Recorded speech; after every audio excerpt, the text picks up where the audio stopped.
distribución de la tierra en parcelas que puedan ser trabajadas por una familia, y ahí se aplica la ley de colonización de tierras de Avellaneda, a la que se suma después la ley de territorios nacionales del principio del siglo XX. El primer intento fue la explotación forestal.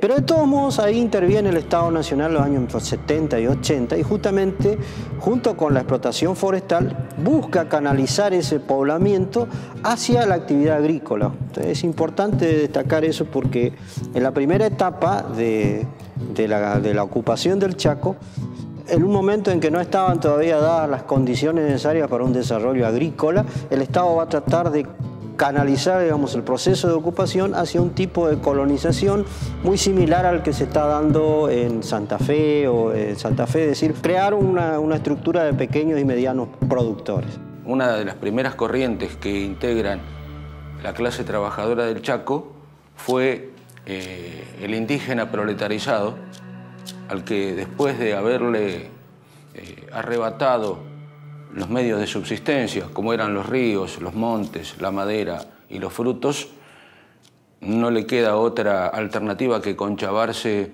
en los obrajes o en las fábricas de tanino al principio o en la cosecha algodonera después. La raíz de la clase trabajadora del Chaco tiene este matiz particular, esta impronta particular que le da el estar formada por una corriente indígena, una corriente criolla y una corriente de gringos que no se llevaban bien entre sí y que le da tal vez este matiz particular que va a ser muy importante a la hora de establecer la necesidad de la unidad de la clase trabajadora. La producción de azúcar se hacía en dos lados, en lo que hace al Chaco, ¿no?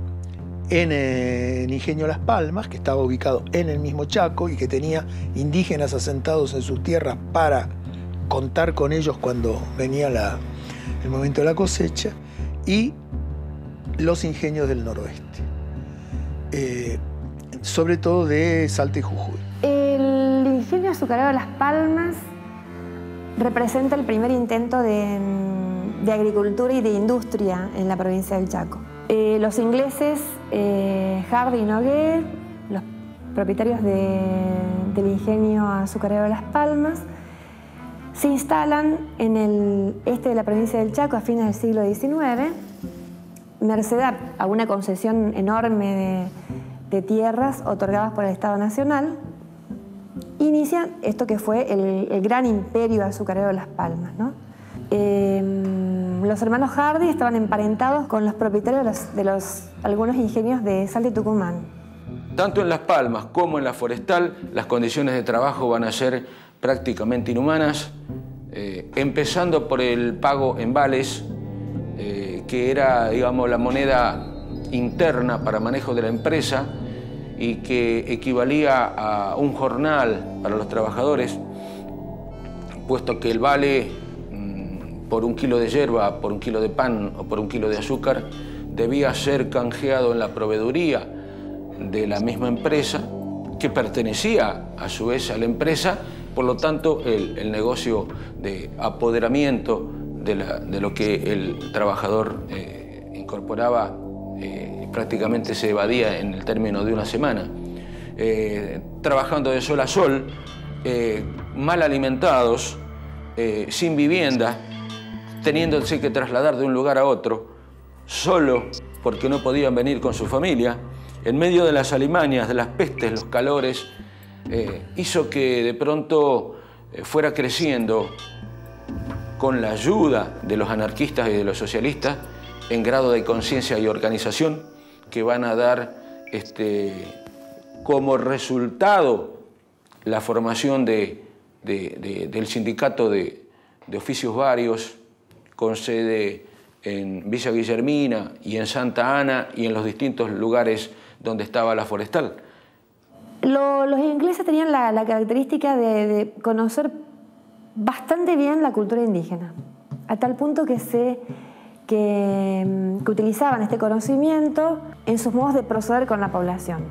Por ejemplo, no designaban a cualquier capataz, sino que investigaban a ver quiénes eran los líderes, sus propios líderes, y eran contratados esos líderes como capataces. Y ellos eran los que manejaban al resto de la población. Esto implicaba un conocimiento bastante profundo de la estructura social, digamos, de la población indígena, ¿no? Y había amenazas donde utilizaban algunas figuras de la mitología indígena a las cuales atribuían la desaparición de algunos de los indígenas, especialmente de los más rebeldes, digamos. Las luchas que se generan tanto en el ingenio como en la forestal apuntan al logro de reivindicaciones que se iban logrando en forma paulatina, como ser, por ejemplo, el reconocimiento de la presencia del sindicato dentro de la empresa, que fue tal vez una de las banderas más sentidas por los trabajadores. Es decir, la presencia de delegados reconocidos a los efectos de poder negociar con la patronal un pliego de condiciones que le permita seguir luchando y mejorando en sus condiciones de vida. En 1911 fue fundada a 120 kilómetros de resistencia la reducción de Napalpí, que en lengua com significa lugar de los muertos, y recuerda la matanza perpetrada el 5 de mayo de 1883 con el objetivo de apropiarse de las tierras de los habitantes originarios del lugar. 13 años después de su fundación, Napalpí sería el escenario de una masacre perpetrada contra la población indígena que se negaba a ser explotada salvajemente. Había producción de algodón en el Chaco desde el comienzo del siglo XX, pero muy reducida. Es hacia finales de la década del 10 que empieza a crecer y el gran impulso es en la década del 20. El algodón comienza a tener una preponderancia económica enorme. ¿Y quiénes eran los motores generadores de esa riqueza? El aborigen, la mano de obra barata, ¿no? Pero ¿qué ocurre? Ellos seguían siendo esclavos. Los abuelos recuerdan de que se trabajaba de sol a sol. En épocas de verano se levantaban una bandera muy temprano. Y eso era señal que todo el mundo tenía que ir a echar o a cosechar. Por el mediodía se levantaba esa bandera y la gente tenía que ir a comer algo. Y volver a trabajar, y por la tardecita cuando caía el sol levantaban la bandera. Y toda la gente tenía que volver a su casa. Eso implicaba que por la noche no se podía hacer danza, eso implicaba que por la noche no se podía hacer reuniones familiares, que es típico de nuestra cultura. Nosotros todo lo que aprendimos fue de vía oral, por las noches sentado alrededor del fuego con los abuelos, con las abuelas, y en época de verano con el humo corriendo los mosquitos. Eso todo se perdió. Entonces eso que nuestros viejos querían volver a recuperar esa forma de vivir. Si uno, por ejemplo, se remitiera al informe de la Comisión de Protección al Aborigen, que integraba, por ejemplo, Vialet Macé, su nombre, hay una localidad de Córdoba que lleva el nombre de esta persona, se daría cuenta de qué situación espantosa estaba inmerso el aborigen chaqueño. Entonces, no es de extrañar que a principios del año 1924 el aborigen se decidiera a no seguir cosechando algodón por monedas, por las monedas que le fijaban los terratenientes de la época, y se declararan en huelga, ¿no? Comienza primero a negarse a trabajar. ¿Por qué seguir trabajando de esa manera si no podías tener un tiempo de ir a cazar, de ir a pescar, de recrearte con el monte, con la naturaleza, con el río? Y para esas épocas justamente sale un decreto nacional donde los indígenas no podían irse, qué sé yo, a Tucumán, a la zafra, sino que tenían que mantenerse dentro del territorio. Se prohíbe la salida de los indígenas del territorio del Chaco a los ingenios azucareros, con el argumento de que allí se los explota. Argumento que incluye en la misma frase que, visto que les empieza a faltar esa mano de obra, los ingenios están pagando más. O sea que sí, los explotan, pero estaban mejorando las condiciones simplemente por la necesidad de mano de obra. A los indígenas que no estaban en la reducción se le marcaba en el brazo con un trapo blanco, donde aquel indígena que no tenía un trapo blanco era considerado salvaje y directamente se los mataba. la respuesta indígena a esta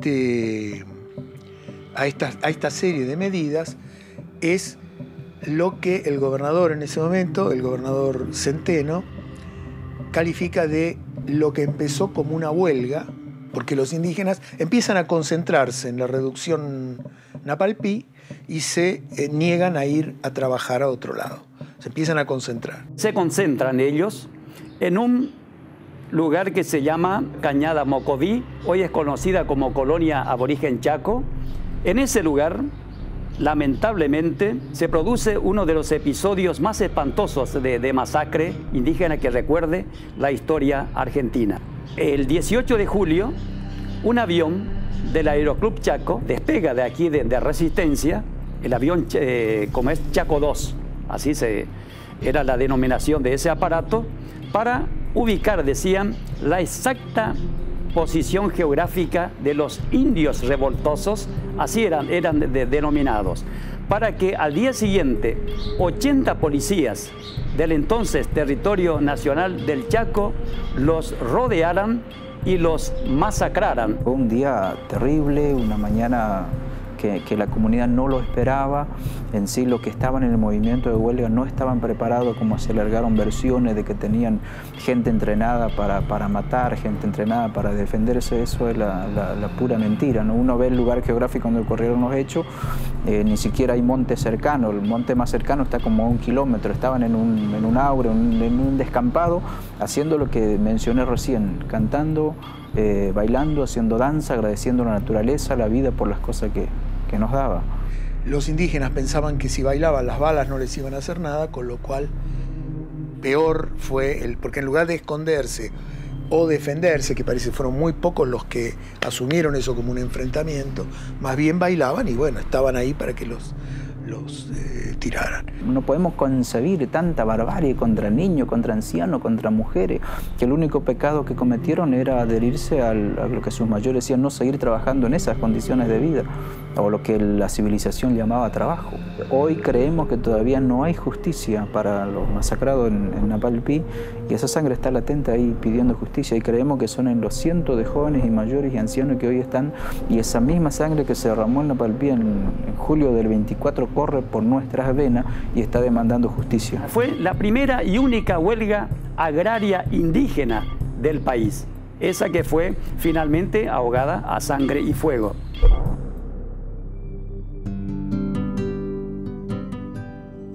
Resistencia es conocida como la ciudad de las esculturas. Sus 530 obras de arte, emplazadas en la vía pública, son admiradas y respetadas por todos sus habitantes que sienten un particular y justificado orgullo por su patrimonio artístico tan original.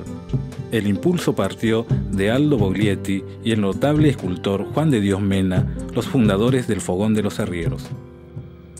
En esta ciudad hay un extraño fenómeno, se produce un extraño fenómeno donde el habitante, el vecino, compra una obra de arte y en vez de ponerla en su patio, la regala a la ciudad y la pone en la vereda. Desde el momento que la emplaza, ya no le pertenece. Él se puede ir a vivir a otro barrio o a otra ciudad o a otra provincia y la obra no la puede llevar. Por eso siempre resalto esto de extraño fenómeno, donde en esta, que es una de las provincias con grandes necesidades, pero que evidentemente hay un gran amor a todo lo que tiene que ver con el espíritu. La segunda generación de trabajadores que reemplaza a los viejos militantes va a comenzar a atender los problemas vinculados con lo nacional. Con un dato tal vez pueda ilustrar estas nuevas formas de conducta del sindicalismo del Chaco. En los actos que se realizan en los años 1939-1940 para celebrar el 1 de mayo, ya no se canta, como se cantaba hasta entonces, la Marsellesa y la Internacional, sino que comienza a cantarse a partir de 1939-1940 el himno nacional argentino en los actos obreros y 5 años después la marcha peronista. El golpe de Estado del 4 de junio de 1943, llevado adelante por oficiales nacionalistas nucleados en el Grupo de Obra de Unificación, pondrá fin a la década infame e impulsará una política industrialista de incremento de la presencia estatal en la economía y de la extensión de los derechos sociales a los trabajadores organizados impulsados por el coronel Perón desde su cargo en Trabajo y Previsión. El golpe del 4 de junio de 1943 va a marcar una línea divisoria en el movimiento obrero del Chaco, habida cuenta que esta cuña que va a meter el peronismo a través del Ministerio de Trabajo y Previsión Social, otorgándole a los trabajadores lo que ellos habían venido tratando de lograr a través de la lucha, va a generar una mayor división en el movimiento obrero y la aparición de dos corrientes antagónicas y que hasta el día de hoy, casi 70 años más, no han logrado todavía ponerse de acuerdo para una lucha conjunta y unificada. El poder de Perón fue creciendo junto con su popularidad.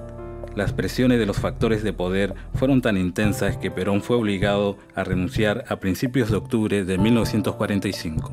Lo detuvieron y lo trasladaron a la isla Martín García, pero los sindicatos convocaron a sus afiliados a concentrarse en la Plaza de Mayo para pedir la libertad y el regreso de Perón. El 17 de octubre de 1945 marcaría el futuro político argentino. Miles de trabajadores provenientes del cordón industrial del Gran Buenos Aires se fueron acercando a la Plaza de Mayo, vivando a Perón. Ocuparon la plaza, decididos a no moverse hasta que Perón apareciera en los balcones de la Casa Rosada. En todo el país hubo manifestaciones de protesta demandando la libertad del coronel y en Chaco se vivió una situación muy particular. La movilización a favor de Perón se hace aquí el día 18 a la tarde. Esta manifestación de resistencia la hacen obreros de pequeños talleres y de algunas fábricas que habían acá de no gran envergadura. Los que se movilizaron fueron los que no estaban en gremios dirigidos por comunistas o que rompieron el gremio comunista. Entonces, a este paro del 18 de octubre se adhiere la otra mitad de los gremios del Chaco que se habían enrolado en la primera hora del gremialismo peronista. Por lo tanto, el peronismo del Chaco se va a formar con lo que proviene del reclutamiento propio, más el aporte de la Unión Cívica Radical, Junta Renovadora, y algunos otros sectores independientes. Eva Perón, junto con Arturo Sampay, recibieron a una delegación yugoslava que le ofreció un proyecto de constitución. Era los representantes de la Duna de sindicatos yugoslavos, que le ofreció a Eva Perón un proyecto de constitución que después ella hizo suyo a través de la presentación de dos mensajes al Poder Ejecutivo.